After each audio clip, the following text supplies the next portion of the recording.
Good morning, good evening, and good afternoon. Hello, everybody. My name is Wendy Morgan. I'm a Senior Presidential Director, and today we are doing personal development. We have an absolutely special guest. We have Dr. Jon Harmon today. So these particular trainings as such, sharing of the self, basically is for us to learn more about the leader's life and how they transition through adversity, how they progress through the personal development in their life, and what they learn to assure continuous forward momentum in their life. This is for you to realize that all of our leaders, including myself, we're just people. And you can do exactly the same thing that we are doing. You can reach the same heights that we are at. And at the same time, what's even more important though, is perhaps you are going through similar things that Jon's going to share today. And he'll also share how he traversed through those and came out the other end. What personal development did he go through? So therefore you can actually adapt that to your life and grow as well. So with that, I'd like to welcome online Dr. Jon Harmon. Jon, how are you doing? I'm doing well. Thank you, Wendy. So Jon, if you would let everybody know a little bit about you, what makes you a doctor for those who've never seen you? Okay. You want me to start when I was born? I'm just kidding. Most people will make a comment about the fact that my licensure is in chiropractic, but I don't do chiropractic anymore. So that would probably be a good place to start.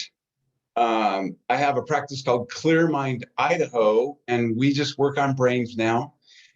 We help people with things like anxiety, depression, seizures, tremors, ADD, ADHD, all of those Ds, the ones that end with a D, PTSD.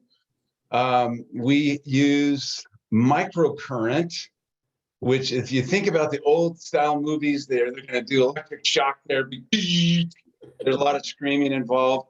This is something you cannot feel. It's 3 trillionths of a watt of delta waves that go in and gently nudge your brainstem cells where the neurons are located for the parasympathetic nervous system. And it kind of wakes them up from the faulty pattern. Most of the time, they're way over inhibited by an overactive fight or flight. So we bring balance to that system now. Okay. That's fascinating. I didn't even know that existed. Thank you for even sharing that. Wow. I mean, I'm sure we could talk a whole day on that. Maybe I'll have you back. That's amazing. We could. I've done whole webinars just on that. So where did you actually, where were you born? Where did you grow up? I was born in the Salt Lake City area in Utah, but grew up mostly in Fresno, California. I like to think sometimes that I never grew up. I like that. I try to be a kid at heart as most I can. But I grew up in Fresno. It was a nicer town then. I went back to my 50-year high school reunion in September. Things have changed a bit. It's the carjacking capital of the United States now. So, yeah, I grew up there. I was the third of 9 children and was pretty active in music. I played 4 instruments when I was in 4th grade, and then I kept up on the drums, and I played in a rock band in the 70s. How about this for a rock band name? Crimson Ivory. That was the name of our band. So I think the whole team needs to go ahead and get t-shirts just to pick on you. Crimson Ivory. I was in the 9th grade and they were in college, high school, and one was in college. And I was traveling around Central California playing my drums. I'm thinking, I can't believe they're paying me to play my drums. This is great. Plus, girls want to kiss you when you're the drummer. So I like that about that. So that was my youth. I was active in sports, running, wrestling, and had a pretty, we had a stable family. I was not exposed to a lot of stuff. In the way of? Well, I was a senior in high school, for heaven's sake, and I was driving home on a Sunday night from something. and I heard somebody say something about sexual abuse on children, and I started crying. It's like, I thought about my little brothers and sisters that I'm like the dad to, and it was just traumatic. So I would say I led a little bit of a sheltered life in that way, growing up. So I didn't have, childhood trauma, stuff like that. We saved that until the 2010. Oh boy, crescendo the 2010 for you, huh? Yeah. Well, if you call books being written about it and soon to be 5 crime shows about it, yeah, it was pretty jarring, shall we say? Yeah. When at the right moment, I can tell you about that stuff. Well, anytime. Seriously, I just flow right on in. I think it's a great segue. We had our first. I was starting my second year of college, and we had our first baby without any insurance. And I thought, well, I got to go to work to pay for that. So I was out of school for 8 years, and I decided to go back. So I went back when I had 3 kids already. I did my undergraduate at University of Utah, got a BS degree in human biology, then went on to chiropractic college. Moved to Boise when I was done, started my practice. I was in practice about 22 years. I had expanded into oxidative medicine, which is, IV therapies for things like Lyme and mold and other stuff, and prolozone injections. I had a Hocket, which is a hyperthermic ozone carbonic acid transdermal therapy machine. It's this healing pod that you sit in. I was the first one in Idaho to have one. So right in the midst of that, my 18-year-old niece committed suicide. So my kid's cousin. And then my oldest daughter's husband was murdered. And then my sister died. And my younger daughters were a mess with anxiety, depression, insomnia. We went to counselors. We did some prescription drugs, which we hated, didn't want to do. And that was one of the motivating things that made me want to go find things to fix my daughter's brain. Truth be known, my oldest sister, who was homecoming queen, married the Florida State basketball star, had 3 babies in 3 years, and something shifted in her brain. The doctors just kept saying, well, something flipped in her brain. And I go, why don't you just flip it back? Flip it back. She ended up, she had no signs of mental illness prior to this point. Ended up paranoid schizophrenic, lived in a group home the last 20 years of her life. That's what made me my initial desire to fix brains. But then when these things came up with my daughter, I said, I got to learn something to fix that. And so that started my path on this brain journey. And I've brought in different modalities. We do the microcurrent, but we also do laser therapy and autonomic balancing. We do that to target balance between the fight or flight and the rest digest. So that is kind of simplified, but that's what we do, and that's what I do now. Wow. I like how Alan basic commented that this is when you found your why, to get into that business, to get into that practice of learning more, continuing your education, and just not stopping until you found what will work for one or what will work for many. Yes. And then to seal the deal, I went in for some dental work. And because he had to put a dental dam in, he said, I'm claustrophobic when everybody's in my face. And so he put a dental dam in. And so he put me under conscious sedation. And while I was out, he did a root canal without my permission. And a week later, my right wrist puffed up like a football, and I had bone infections in my wrist bones in my hand. So it wasn't just, I decided to go fix brains. It was, I was still doing some chiropractic. And God said, sorry, you're going full bore that way. So while I was at home convalescing from emergency surgery to my wrist and learning how to use my hand again, after I did a little bit of this, I Yeah. said, you know what? This isn't the end of my story. I have a lot to give. And so I studied to get certified in QEEG while I was home for 2.5 months, trying to get enough strength to go back to work. So those things slapped me down a little bit. And I went into detail about this because that's what set me up to really be open to having another source of income. Yeah. No matter what happened to me, no matter what things came my way, because hey, it happened before. You don't really know what's going to happen. So that was my moment that made me open. So you have to forgive some doctors. They think I got this little practice and it's going to be this way forever. And then I'm going to retire. Probably not going to happen that way. Yeah. So interesting, after I presume from the root canal created infection that kind of led its way down, or were you allergic to some of the things he used? Well, the definition of a root canal, there's a canal and something has to get through there, and that's the artery and the nerve to go to your tooth. So there's an opening at the bottom. And it's true that most bacterial strains in the mouth are strep strains. Not that you have strep throat, it's just they're different strains. But all he has to do is touch my face and then touch, because staph is on your skin. It was a full-blown staph infection in my wrist.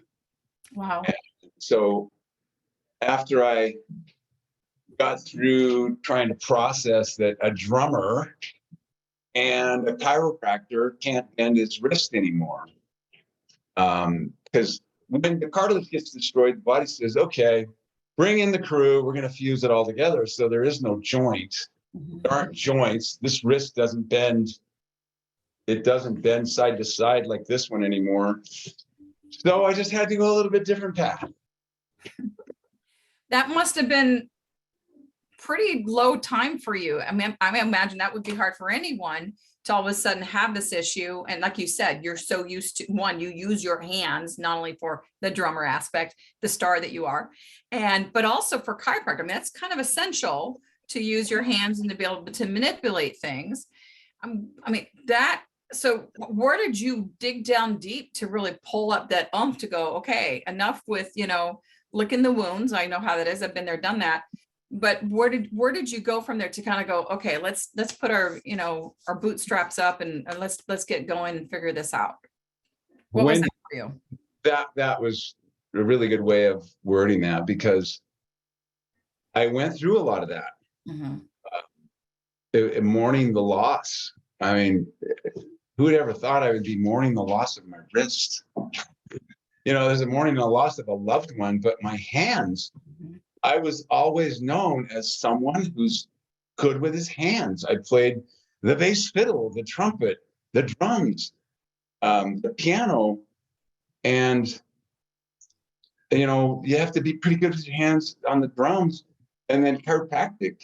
I had another patient reach out to us today saying, hey, I was one of Dr. Harmon's patients. Do you know of anybody who does what he used to do?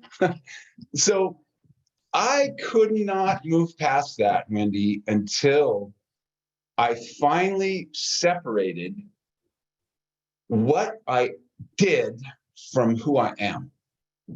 Wow. Okay. Go into that, because people I know are like, what? I wanted to be a chiropractor since I was a little boy. My mom was leaving with my younger brother, and I said, where are you going, Mom? She said, I'm taking Dan to the chiropractor. He has asthma. And he came back and he didn't have asthma anymore. And I said, well, that's cool. I want to do that. So that was when I was probably 7th grade. From that point on, I was going to be a chiropractor. I labored for about a year because I was a TA in the anatomy department at the University of Utah, and all the other TAs were going to med school. But then every time I would go, I'd go, nope, Nope, nope, that's not for me. That's not for me. So there was some sitting in my waiting room, just reminiscing about the past and how that was my lifelong goal. Mhm. So I had to get to the point where it's not me. It's something I do. Mhm. It's something that I did. I can't do it very well anymore, but it's not going to define the rest of my life. I'm going to go this other direction. I can still get that joy from helping people. I call it the 2 weeks of endorphins when somebody says, "Yeah, you know what? You really helped me." Oh, okay, I'm good for a couple more weeks. I'm going to be fine. And because they said I helped them. We live for that as healthcare practitioners. Yeah. And so, I have that in my practice, and now I have it in the patches. Um, 2 days ago, somebody I helped 2 years ago, we're going to have him on as a testimonial, but he had ALS, past tense. Yeah, we'll talk about that. But to have somebody call me up out of the blue, I mean, those are the kind of things that really bring me joy. Mhm. Being able to help somebody like that. Mhm. So yeah, I think it's very, I mean, because I can't imagine a single person who doesn't identify as chiropractor, identify as, healer, whatever. And when you no longer can do that thing, I remember, because I used to be a massage therapist for, a good portion of my life when I was in my 20s. And all of a sudden I injured my hand. I hit it really hard and I got nauseated because I was like, no, like this was gold, right? These guys were gold. And I know this can't happen. And I literally went in the bathroom and threw up because it was such an emotional attachment and tie into the identity of my hands were my life as a massage therapist, because I helped so many people. So I can seriously relate to what you perhaps were going through, but to go in and to go into threads of your identity and to separate and unweave the difference between Jon Harmon and Dr. Jon Harmon, that must have been an interesting walk in itself. It was, and it's what you said, very well put, by the way. But then add this into the mix: 8 children, all of those grandchildren. It wasn't something I just did at work. Yeah. There were some times when I was younger at family reunion. I have 8 siblings, and I worked all day long. One of those days of the family reunion, Uncle John, I have this thing, Grandpa. It wasn't Grandpa then, but it was, everybody could count on me for that. Not just John, the person, but John, who is a chiropractor. Mm-hmm. It was difficult to separate. And there are other aspects of it. You have to stop sometime. I'm the kind of guy, I always try to see the silver lining. My first silver lining was this. Okay, I went for my 1-month checkup after the surgery, and the orthopedic surgeon who did it took x-ray, and he comes back in the room and he says, "Well, it looks like you're going to avoid joint fusion surgery because your body's fusing the bones together on its own." And I looked at him and I said, "That would be just like me. I don't want your plates and screws. I'll do it myself, damn it." Yeah. You're like, I don't want that crap in me. I don't want that crap. I don't want the screws coming out later. So now, it's fused. I used to joke when it was fusing, if my wife would make a smart aleck comment or something, I'd say, this is turning into a bat. So, that got the eyes rolling. Oh, brother. Well, you got to play with it, right? I mean, and true, when it comes to a point of an injury and it's with you, you got to start turning it around and, playing with it, using it to your advantage. Yeah. You've got to create a lighter vibration with it other than staying that heavy vibration of woe is me. And speaking of that, people ask me, why didn't you sue the dentist? Why didn't you sue the hospital who misdiagnosed you? I went into the hospital and said, "I have an infection. You need to do a joint aspiration and an MRI." no, we took your blood. You don't have any markers of infection or inflammation. We think you have gout. We went that for an entire week while the bacteria was just eating away at my cartilage. You know what I said to him? Here's what that looks like. 3 years of anger and hatred and depositions, and then I'll lose. Because St. Alphonsus Hospital has a lot more money than I do, and they have all the attorneys in their pocket. So I'm just going to have to make the best of it. So here we are. So is there anything that you can think of that you did to, because there's a lot of people, I'm sure, that, after feeling pain for either short time or a long time, that can really kind of suck them into, a low vibration of anger and frustration and, the victim mode. Why me, right? Not being in their power, giving their power to other entities or whatnot, or their injury. And I know you didn't go there, but so at one point you stopped yourself. And when did you start rewinding that back up? And how did you do that? After the injury or the infection? Yeah. It was slow coming back. As it fused itself together, so it's just like solid bone where the wrist used to be. Going through that process, it was still quite painful, so it was difficult to do things. And I don't think it was, I didn't see myself as a victim. I just had to give myself some grace for not being able to do the things that I normally do. I think I'm I have high expectations for the amount of and level and intensity of work that I am able to accomplish and do. And when I got to take a nap, every couple of hours, because I got to the point where okay, this is not forever. This is just for now. Give yourself some grace, let yourself get better.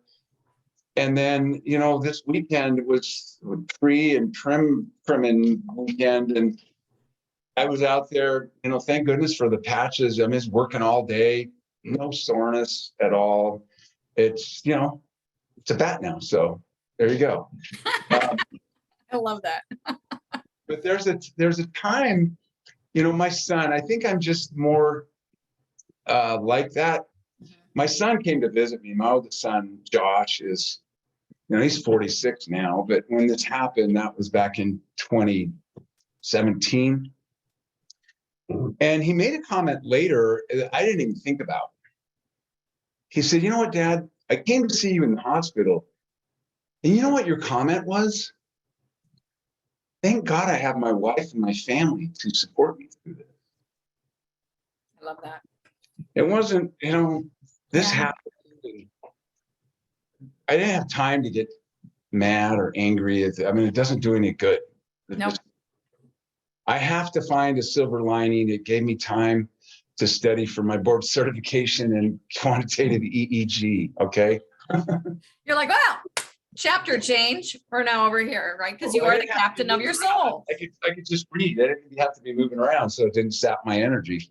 Yeah, that's beautiful. What I love, a while ago, you said, this pain, it's just for now. It's not going to be forever. And I know you and I both seen clients come in, and when you feel pain, you're in that moment of now so much that you actually expand it out to decades ago. This is never going to last. And that's a really bad mindset for people to jump in. And how would you address a client, customer for your practice in that, or anyone in general? What would you say to them of like, this doesn't last, this, just start looking at, I know in PT, we used to do, I used to teach my own clients, the deep breathing, take 3 deep breaths, focus on your pain and your tension and whatever is bothering you. And as you exhale, imagine pushing out your body and just pushing it into the planet. And then for that brief second, you're not going to feel any pain, and get used to that, really enjoy that, because you're so focused on the pain all the time that you're actually perpetuating it. Focus on this, and eventually that will get bigger and bigger. What would you have to say to that? What's your comment? Like, how you give advice to people or your clients?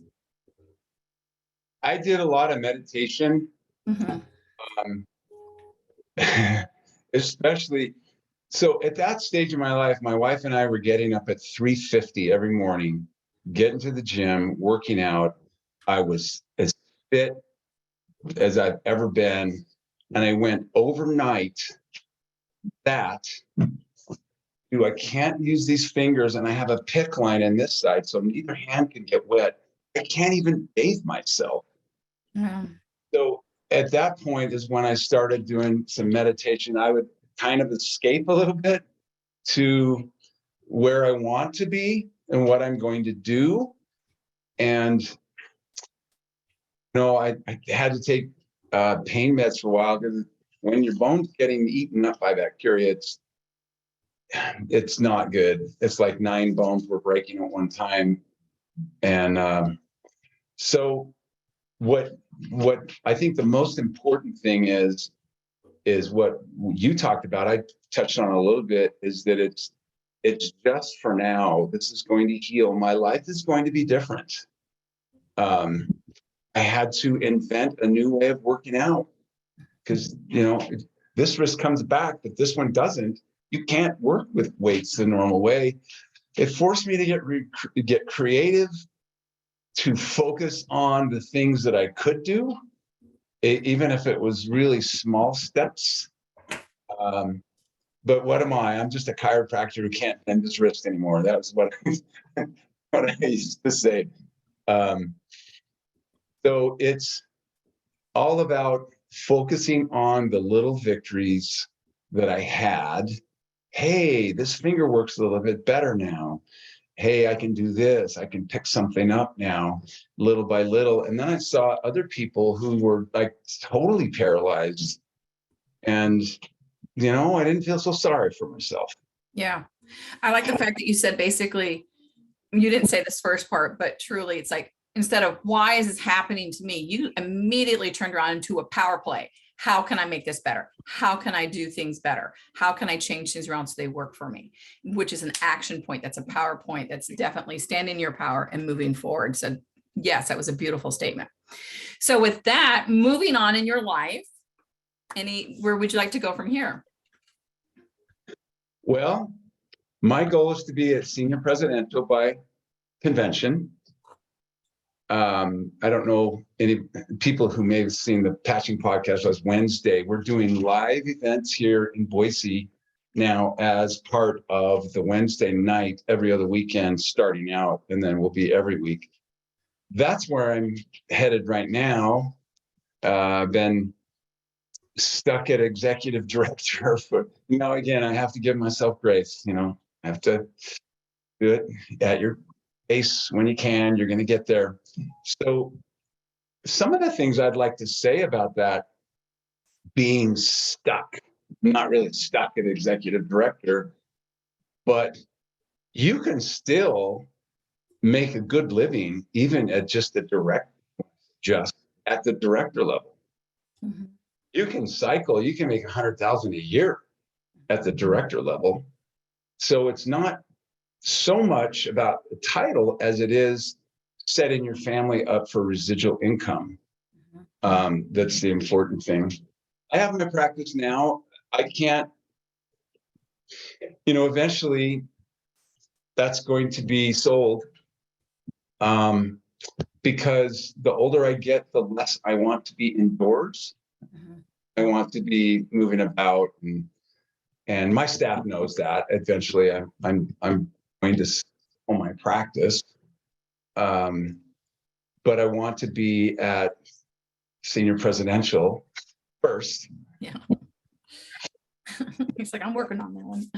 But like you said, everything comes exactly the way it's supposed to come, right? Exactly. The divine shows it up for us with some beautiful and wonderful grace for you.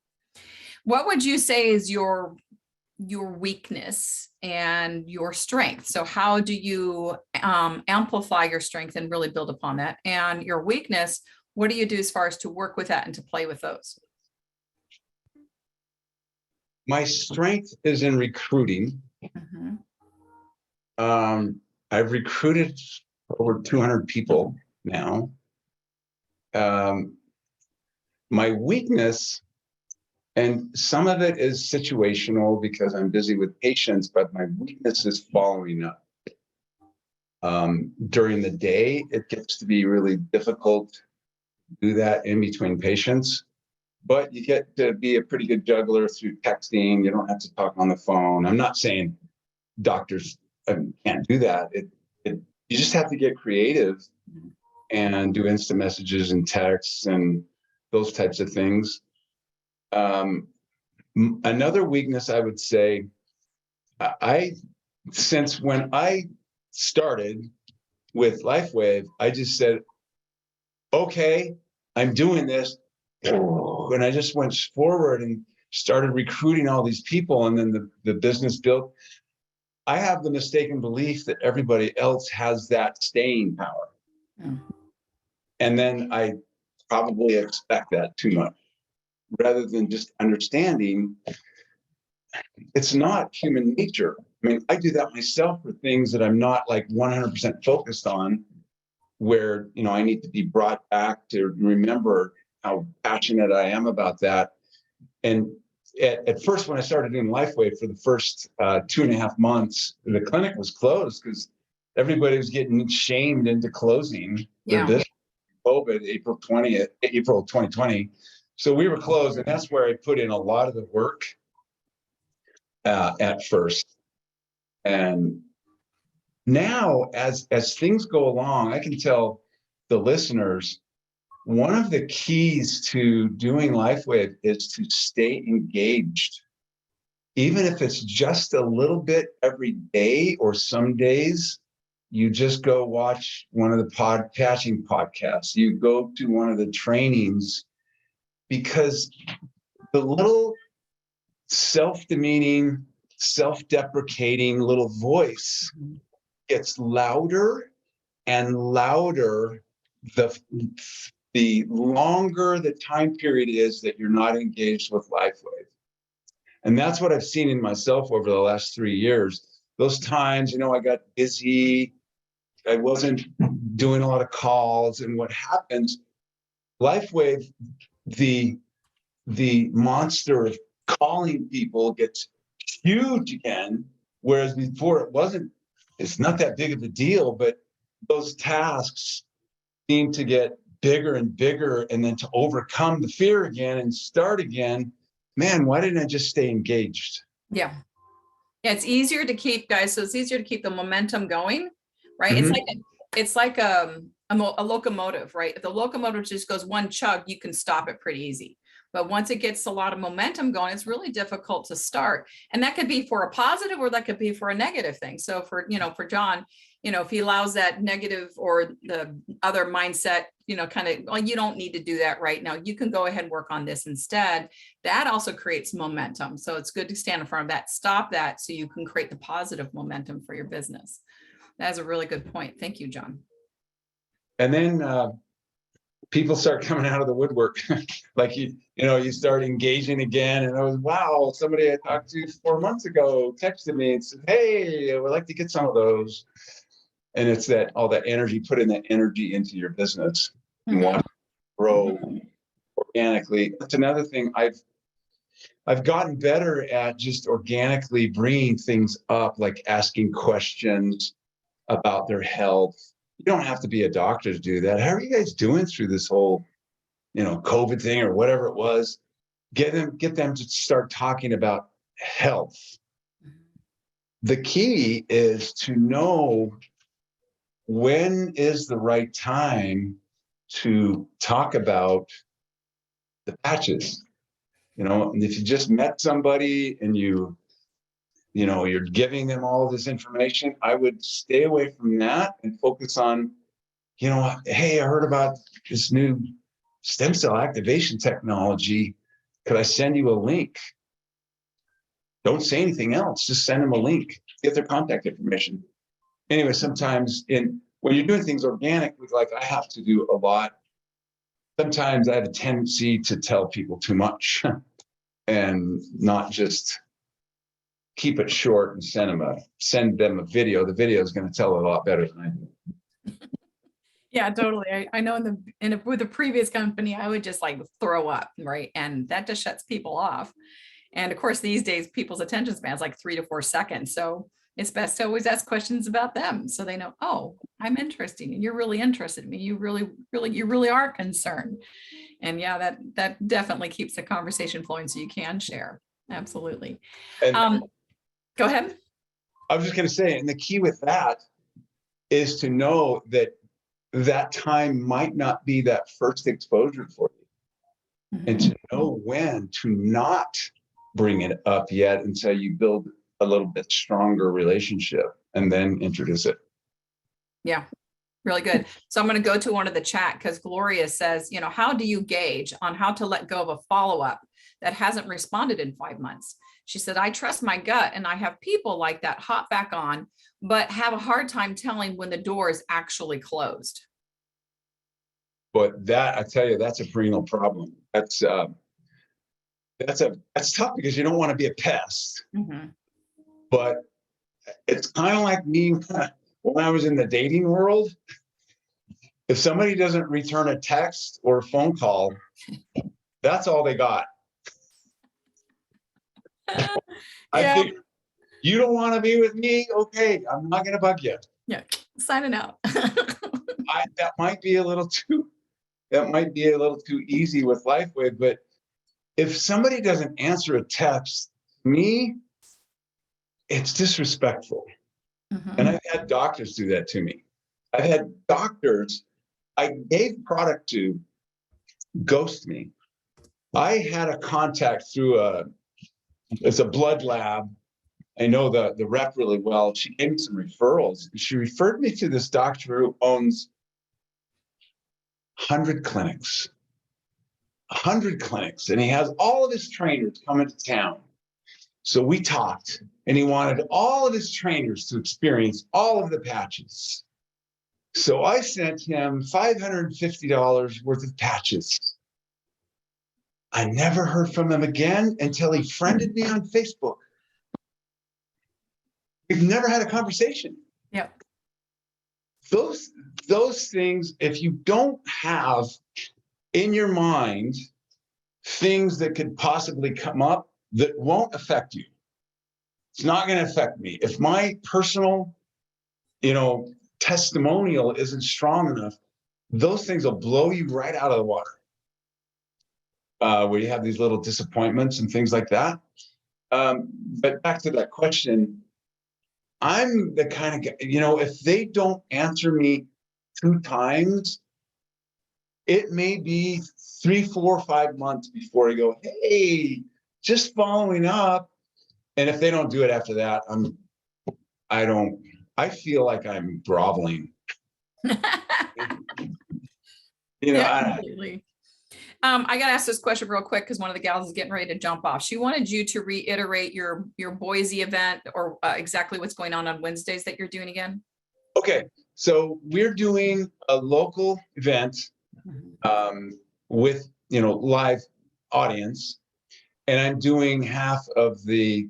I'm one of the participants in the patching podcast that Evolve Team does.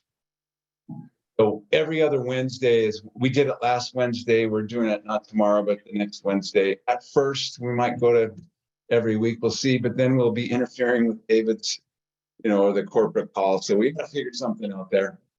So basically, we're changing people around, and you're basically going to be one of the hosts for the patching podcast and going live with that from Boise. Got it.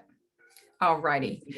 So Meryl, that's a normal patching podcast times. That was 6 o'clock Pacific time on Wednesdays. All right. So let's go ahead and open this up for questions. If you would please raise your hand. Unless John, you have something else that you have in mind that you'd like to share as far as a personal development. Actually, let's go here first. That question, yes.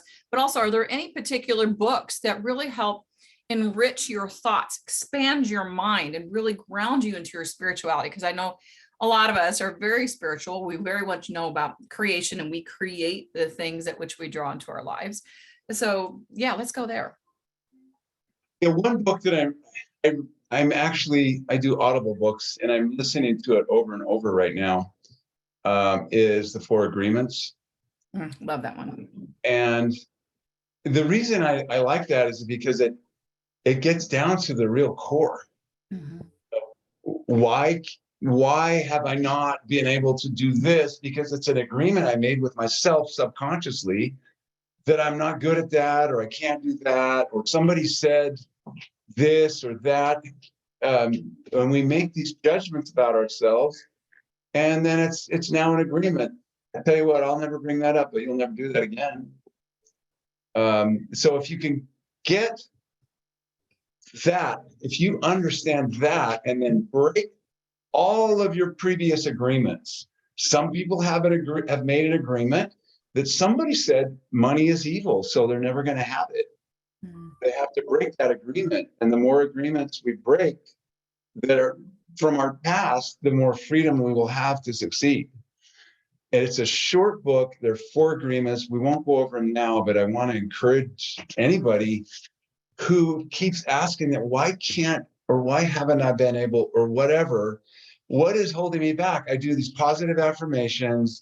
I say this, I stand in front of the mirror and I say this, and yet here I am, and I'm at the same level. It could be one of these agreements, but it could be you're doing your affirmations a little bit wrong. Instead of saying, I am a multi-billionaire in your subconscious system, it's, why am I doing so well? Why am I successful? And your subconscious gives you all the reasons and then creates that. Mm-hmm. Those would be things that I would work on first myself. We all have the same comp plan. We all have the same products. We don't all have the same mindset. And we don't all know how to become leaders, but we have to be leaders of ourselves. And we have to overcome the things that are keeping us down before we can help others. Mm-hmm. I love that. I love that. And yes, we just end it right there. That was perfect. Because guys, you're only going to attract what is open and within you. And you got to work. That's why this personal development has all been created from the first place, guys, is because if you got to work here first, if you don't feel you're worthy of the money, then the money's not going to come in. If you feel that you're just bothering people by consistently calling them and seeing how they're doing, or following up with them by, did you look at that information, or how the patch is doing? That's something you're holding in yourself. It's not something they're thinking. That's something you're thinking. You need to figure out, why am I thinking that? This is a gift. This is a wonderful thing to share, because it really helps give people new lease in their life. And this is something they've been literally screaming to God for. So really work on you. So thank you, Jon, for making that point, because that was a poignant point right there. It all starts with you. I noticed that when I joined Lifewave, I think we joined about the same time. I said, I'm not going to do anything the way I used to do it. I'm just going to shut up. I'm going to listen. I'm actually going to be coachable. God forbid that happen. And I'm just going to sit back and work on, why do I do what I do? Why do I react the way I react? And just start working and clearing out my crap. And the more my vibration basically improved, I started to attract more and more people just showing up and going, gosh, what are you doing? I want to know what you're up to. What are these stem cell things about? So that was a very opinion point. So thank you so much. Anything else you'd like to say before I open it to questions, Jon? Yeah, and you were alluding to it just then. Those self-limiting subconscious thoughts that we have that we don't even know we had, but it gets back to the 4 agreements are different, but he talks about the agreements kind of like a silent handshake that we make. Our parents call this a bottle, or they call this food. I guess we're going to call it food. We make these agreements, none of which we chose for ourselves. Well, depending what our family dynamics are around money, you may have made an agreement, I'm going to be like my family, and we're just always only going to be able to barely pay our bills.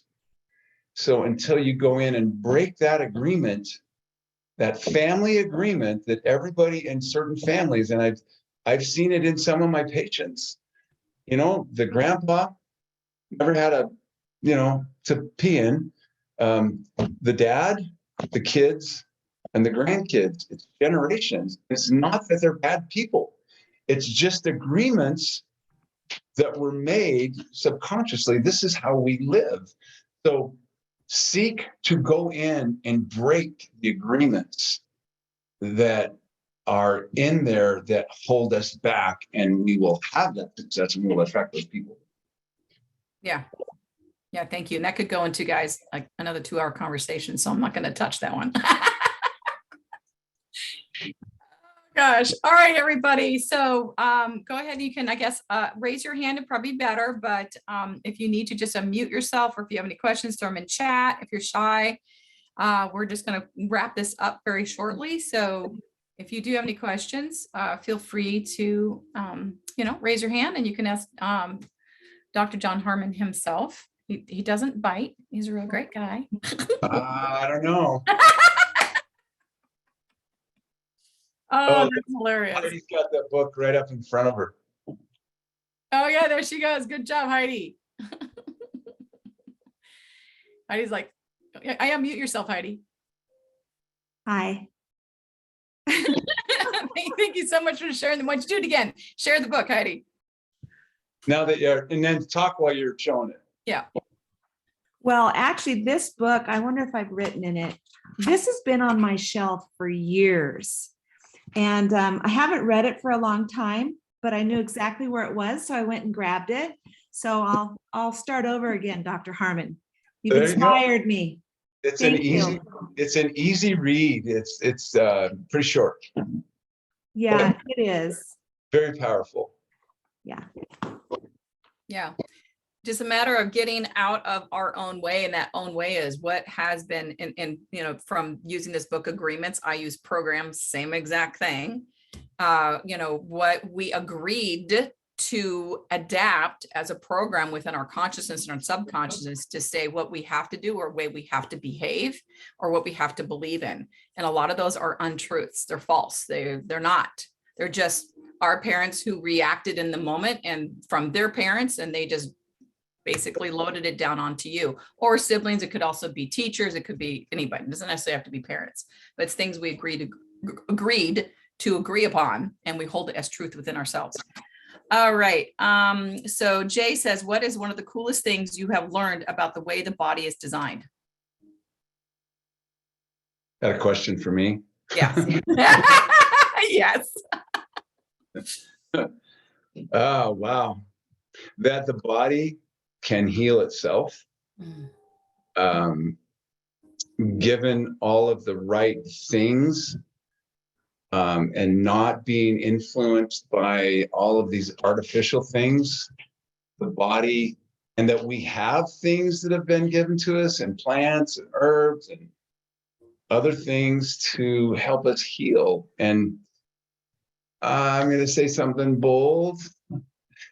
I think with the current situation right now, hospitals have their place, but I would just try to do everything you can to stay healthy. Mm-hmm. Mm-hmm. Yeah, I agree. I remember a while ago, I don't remember who said it, but hospitals are a fantastic place when it comes to trauma, accidents, et cetera, et cetera. Western medicine is perfect for that. Absolutely. But as far as general sickness, general health, why am I constantly getting a cold? Why am I constantly allergic to this or that? Western medicine is not the place to go. You're looking more at a natural path, chiropractic, oriental medicine. Yeah, definitely. It's, and of course, wait, hold on. I got it here somewhere. Lifewave. Bada bing, bada boom. Yep, absolutely. Let's see here. Got yep, no, I guess there's no more questions. So I guess we get to close early. Great. Anything else you'd like to share, John? Let me see here. Well, yes. There are some people on this call who probably are wishing a certain thing or problem they have in their body would go away, and they are frustrated because some things have been helped by the patches, and other things have not. Here's my theory. The stem cell activation patch activates our immune cells, or our immune system. If our immune system is so weak, even activating it a little is not going to do the job. Activating it a lot depends on where you started.